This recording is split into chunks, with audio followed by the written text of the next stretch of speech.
Finalmente llegamos al 22 de mayo y Argentina no solo no pagó los $500 millones de intereses, sino que tampoco cerró un acuerdo, lo que técnicamente implica que el país entró en cesación de pagos por 9ª vez en toda su historia. Ahora bien, los movimientos y el balance de esta semana reflejan que el mercado ve más allá de ese plazo, donde da por sentado este tecnicismo ya incluido en los precios y está pendiente de cuánto se acercan las puntas que se ofrecen de uno u otro lado, es decir, del gobierno por un lado y de los acreedores por el otro. De hecho, los plazos ya fueron formalmente extendidos al próximo 2 de junio, llevando las renegociaciones de la deuda a una instancia decisiva a partir de las próximas ruedas. Es cierto que Argentina entra técnicamente en default y es una realidad que pesará sobre la nota crediticia del país, que seguramente se actualicen las calificadoras de riesgo en las próximas horas. Además, al no pagar los servicios de los bonos globales, el principal riesgo está en la activación de las cláusulas de aceleración, como las de cross default. Esto significa que el incumplimiento de los pagos de los globales se extendería a todos los títulos con esta cláusula. De todas maneras, el mercado pareciera estar descontando otro tipo de escenario, donde las subas de esta semana reflejan la expectativa sobre la proximidad de un acuerdo que pueda llevar las negociaciones lejos de un hard default. Es más, este viernes los principales grupos de inversores celebraron la extensión oficial de los plazos y la intención del gobierno para alcanzar un acuerdo. Pero igualmente vale aclarar que queda mucho por recorrer y hasta que las negociaciones vayan de dichos a hechos no se descarta mayor sensibilidad en la plaza local.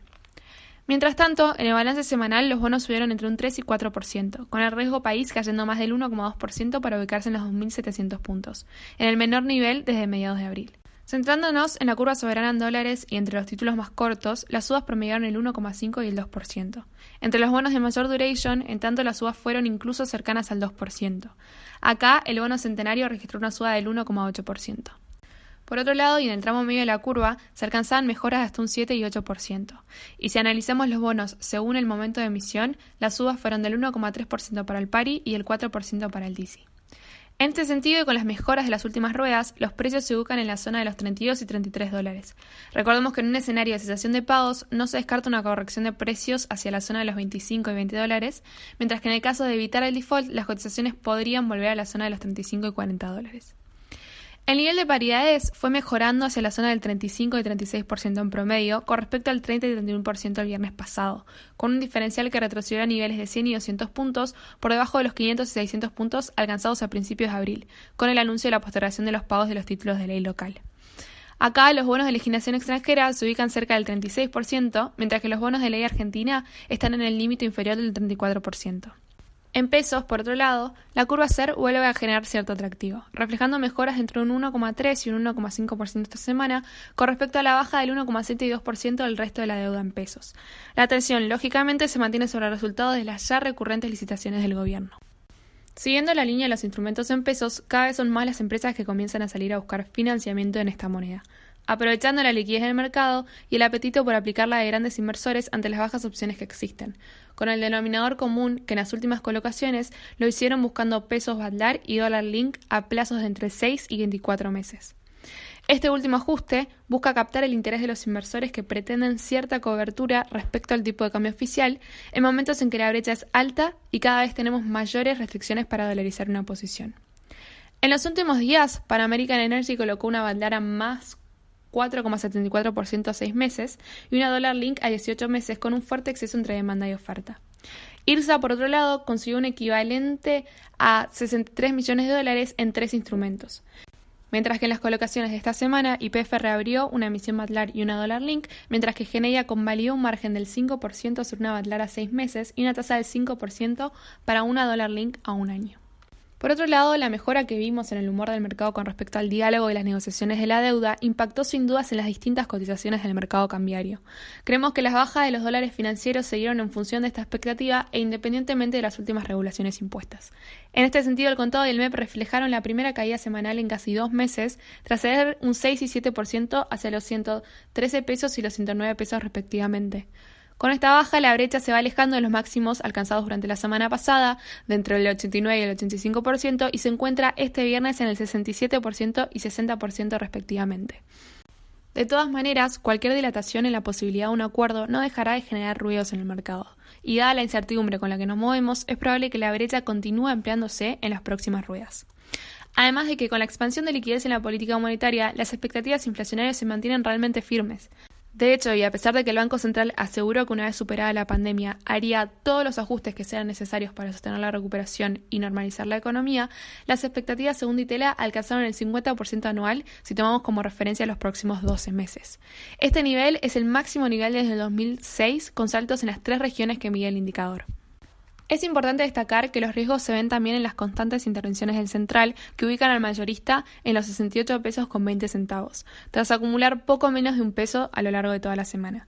Las ya recurrentes ventas diarias de divisas implican una importante baja en las reservas, complicando aún más el panorama general, mientras que por otro lado las pantallas minoristas reflejan un billete en 70 con 40 centavos. Pasando a la renta variable, el comportamiento del Merval está marcado también por los avances o retrocesos en las negociaciones del gobierno con los acreedores. Con la mejora de más del 3% de esta semana, el índice alcanzó niveles del 40.000 y 40.700 puntos, pero todavía con una volatilidad muy alta que seguirá siendo un actor principal durante estos días, y pudiendo quizás corregir y volver a niveles de 35.000 y 36.000 puntos. Además, la mejora fue más bien selectiva con un panel líder que reflejó números mixtos. Acá las subas fueron para Come, Superville, Valo y Vima de entre un 10 y 19%, mientras que del otro lado se encontraron Transener, Edenor y Telecom con rojos de no más del 6%. En el análisis del índice medido en dólares, este subió un 5,5% para ubicarse en los 357 puntos. Es decir, nos vamos alejando cada vez más de los 300 puntos, que fue un techo durante varias semanas en medio de la crisis del coronavirus y los momentos más tensos de la reestructuración.